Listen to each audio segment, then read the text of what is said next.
সুন্দরবনের সার্বিক নিরাপত্তা নিশ্চিত করতে বাংলাদেশ কোস্টগার্ড সর্বোচ্চ পেশাদারিত্ব, সতর্কতা ও কঠোর অবস্থানে থেকে দায়িত্ব পালন করে যাচ্ছে।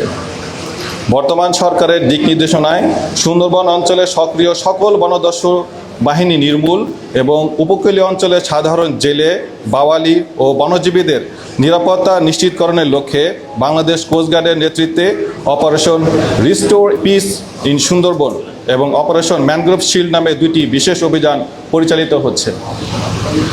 উক্ত অভিযানের প্রেক্ষিতে গত 12 ফেব্রুয়ারি 2026 হতে অদ্যাবধি 49টি দেশি বিদেশি আগ্নেয়াস্ত্র, 10 রাউন্ড তাজা গোলা, 316 রাউন্ড তাজা কার্তুজ, 108 রাউন্ড ফাঁকা কার্তুজ, 194 রাউন্ড এয়ারগান গোলা ও 2টি ওয়াকিটকি উদ্ধার এবং 42 জন বনদস্যুকে আটক করা হয়। এ সময় বনদস্যুদের হাতে জিম্মি থাকা মোট 41 জনকে জীবিত উদ্ধার করে প্রয়োজনীয় চিকিৎসা সহায়তা প্রদান শেষে নিরাপদে তাদের পরিবারের নিকট হস্তান্তর করা হয়েছে।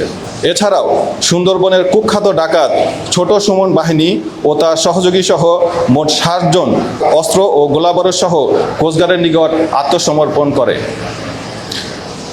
বাংলাদেশ কোস্টগার্ডের ধারাবাহিক ও সফল অভিযানের ফলে সুন্দরবনে সক্রিয় বিভিন্ন দস্যু বাহিনী বর্তমানে ব্যাপকভাবে কোণঠাসা হয়ে পড়েছে।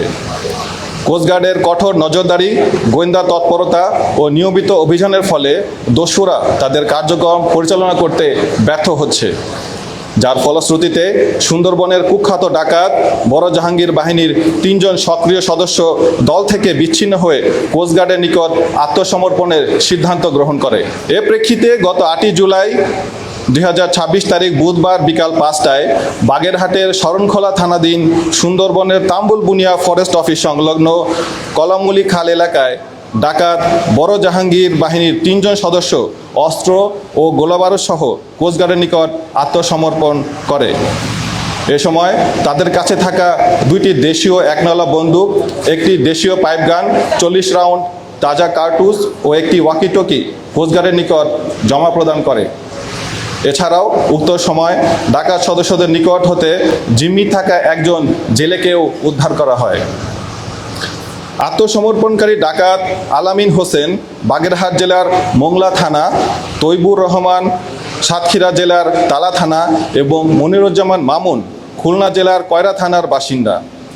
বড় জাহাঙ্গীর বাহিনীর সদস্য হিসাবে তারা দীর্ঘদিন যাবৎ সুন্দরবনে ডাকাতি সহ সাধারণ জেলে ও বাওয়ালিদের জিম্মি করে মুক্তিপণ আদায় করে আসছিল। জব্দকৃত অস্ত্র, গোলাবারুদ ও আত্মসমর্পণকারী ডাকাতদের পুনর্বাসনের ব্যবস্থা সহ পরবর্তী আইনানুগ ব্যবস্থা গ্রহণ ও উদ্ধারকৃত জেলেকে পরিবারের নিকট হস্তান্তরের কার্যক্রম প্রক্রিয়াধীন রয়েছে। প্রকৃতপক্ষে বাংলাদেশ কোস্টগার্ডের নিরলস অভিযান ও কঠোর অবস্থানের কারণেই সুন্দরবনের সক্রিয় দস্যু বাহিনীগুলো অনেকটা দুর্বল ও বিচ্ছিন্ন হয়ে পড়েছে। সুন্দরবনের সকল সক্রিয় ডাকাতকে দস্যুবৃত্তি পরিহার করে বাংলাদেশ কোস্টগার্ডের নিকট আত্মসমর্পণের মধ্যে দিয়ে স্বাভাবিক জীবনে ফিরে আসার জন্য আহ্বান জানাচ্ছি। যারা স্বাভাবিক জীবনে ফিরে আসতে ইচ্ছুক, আত্মসমর্পণের পর ঊর্ধ্বতন কর্তৃপক্ষের মাধ্যমে তাদের পুনর্বাসনের সুযোগ প্রদান করা হবে। অন্যথায় যারা আত্মসমর্পণ না করে অপরাধমূলক কর্মকাণ্ড অব্যাহত রাখবে, তাদের বিরুদ্ধে বাংলাদেশ সরকারের ঘোষিত জিরো টলারেন্স নীতির আলোকে বাংলাদেশ কোস্টগার্ড ভবিষ্যতে আরও কঠোর আইনানুগ ব্যবস্থা গ্রহণ করবে। একই সাথে সুন্দরবনে সম্পূর্ণরূপে দস্যুমুক্ত ও নিরাপদ রাখতে বাংলাদেশ কোস্টগার্ডের নিয়মিত অভিযান ও গোয়েন্দা তৎপরতা অব্যাহত থাকবে।